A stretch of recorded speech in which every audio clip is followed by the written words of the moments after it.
The Pharisees came and began to argue with him, seeking from him a sign from heaven to test him. And he sighed deeply in his spirit and said, "Why does this generation seek a sign? Truly I say to you, no sign will be given to this generation." And he left them, got into the boat again, and went to the other side. Now they had forgotten to bring bread, and they had only one loaf with them in the boat. And he cautioned them, saying, "Watch out, beware of the leaven of the Pharisees and the leaven of Herod." And they began discussing with one another the fact that they had no bread.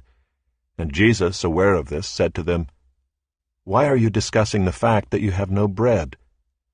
Do you not yet perceive or understand? Are your hearts hardened? Having eyes, do you not see? And having ears, do you not hear? And do you not remember? When I broke the 5 loaves for the 5,000, how many baskets full of broken pieces did you take up?"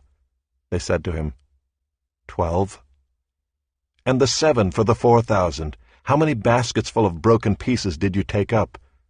And they said to him, 7. And he said to them, "Do you not yet understand?"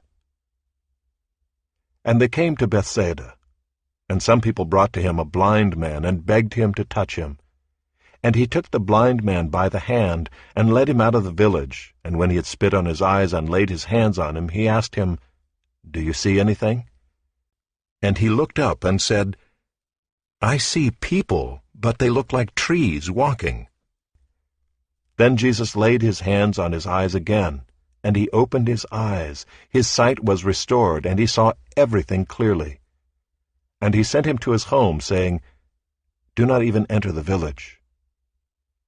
And Jesus went on with his disciples to the villages of Caesarea Philippi, and on the way he asked his disciples, "Who do people say that I am?" And they told him, "John the Baptist, and others say Elijah, and others one of the prophets." And he asked them, "But who do you say that I am?"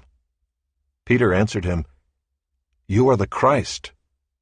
And he strictly charged them to tell no one about him. And he began to teach them that the Son of Man must suffer many things and be rejected by the elders and the chief priests and the scribes, and be killed, and after 3 days rise again.